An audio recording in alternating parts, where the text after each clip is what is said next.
नमस्कार, आपके साथ मैं रोहित कुमार। आप हैं न्यूज फॉर नेशन पर। दिल्ली में एनडीए की महाबैठक शुरू हो गई है। कुल 38 दल इसमें शामिल हैं, तो बिहार के भी कई पार्टियां इसमें हैं। लेकिन प्रधानमंत्री मोदी जैसे ही अशोका होटल, जहां पर ये पूरी बैठक हो रही है, उसमें पहुंचे तो वहां पर उन्होंने कुछ ऐसा किया कि नीतीश कुमार इससे चिढ़ जाएंगे। हुआ कुछ यूं कि अभी हाल ही में जिस तरीके से जीतन राम मांझी की पार्टी का विलय करने का दबाव जदयू की तरफ से डाला गया और उसके बाद अचानक से जीतन राम मांझी के बेटे संतोष सुमन ने न सिर्फ अपने मंत्री पद से इस्तीफा दिया, बल्कि खुद को बिहार की महागठबंधन सरकार से अलग कर लिया। अलग होने के बाद वो अचानक से तुरंत मिल लेते हैं बीजेपी के बड़े नेताओं से और साथ ही एनडीए में आने का ऐलान कर देते हैं। लेकिन आज क्या हुआ? दरअसल आज एनडीए की जो बैठक थी उसमें जब प्रधानमंत्री मोदी दिल्ली की अशोका होटल, जहां पर एनडीए की बड़ी बैठक हो रही है जिसमें कुल 38 दल शामिल हैं, वहां पहुंचे तो वहां आने के साथ ही जो 5 बड़े चेहरे नजर आए, उसमें एक चेहरा जीतन राम मांझी का था। सबसे पहले बीजेपी के राष्ट्रीय अध्यक्ष जेपी नड्डा ने प्रधानमंत्री मोदी का स्वागत किया, तो 2 नंबर पर खड़े थे जीतन राम मांझी।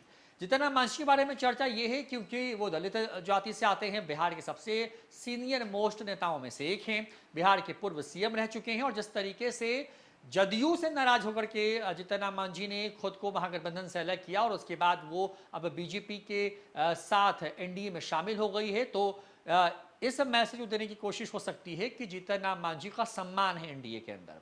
जीतन राम मांझी इसके पहले भी कई बार इस तरीके से अदला बदली कर चुके हैं। जीतन राम मांझी बिहार के मुख्यमंत्री नीतीश कुमार के द्वारा तब बनाए गए जब प्रधानमंत्री नरेंद्र मोदी चुनावी मैदान में पहली बार थे और जीतन राम मांझी को एक तरीके से कहें कि बिहार की कुर्सी सौंप करके नीतीश कुमार ने उस वक्त एक तरीके से आप ये मान के चल सकते हैं कि राजनीतिक संन्यास का इशारों में ऐलान कर दिया था। लेकिन कुछ ही महीने के बाद नीतीश कुमार फिर से मुख्यमंत्री बन गए और जीतन राम मांझी विपक्ष में चले गए। बिहार की बात करें तो बिहार के अंदर में जीतन राम मांझी, उपेंद्र कुशवाहा, चिराग पासवान की लोजपा, रामविलास पशुपति पारस की लोजपा, राष्ट्रीय लोक जनशक्ति पार्टी के साथ साथ खुद बीजेपी इस वक्त बिहार से उन दलों में शामिल है जो कि इस एनडीए का हिस्सा है।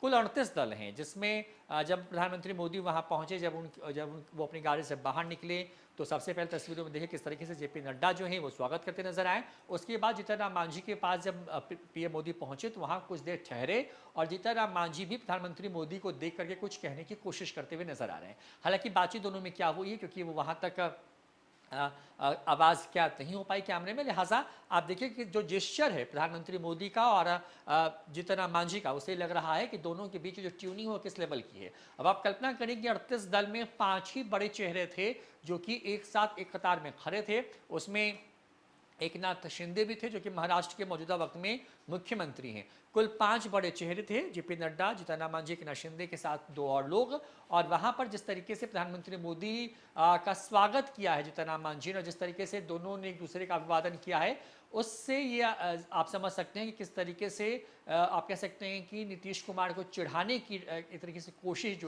इस वीडियो के सहारे की गई है।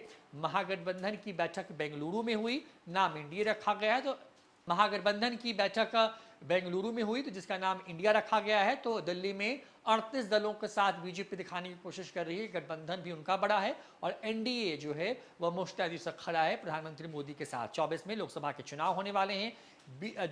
एनडीए बनाम इंडिया अब इस देश का चुनाव का नया स्लोगन होगा। तमाम दल पटना से लेकर के बेंगलुरु तक अब एकमत हो गए हैं मोदी के खिलाफ। 16 से यह आंकड़ा 26 दलों का पहुंच गया है। तो जेपी नड्डा के मुताबिक कुल 38 दल वो एनडीए की बैठक में शामिल हैं और यहां पर जिस तरीके से जीतन राम मांझी ने प्रधानमंत्री मोदी का स्वागत किया, जिस तरीके से दोनों के बीच में बातचीत हुई है, उससे आप ये अंदाजा लगा सकते हैं कि किस तरीके से एक तीर से 2 निशाने साधने की कोशिश बीजेपी ने की है नीतीश कुमार के ऊपर में। फिलहाल इस वीडियो में इतना ही। नमस्कार।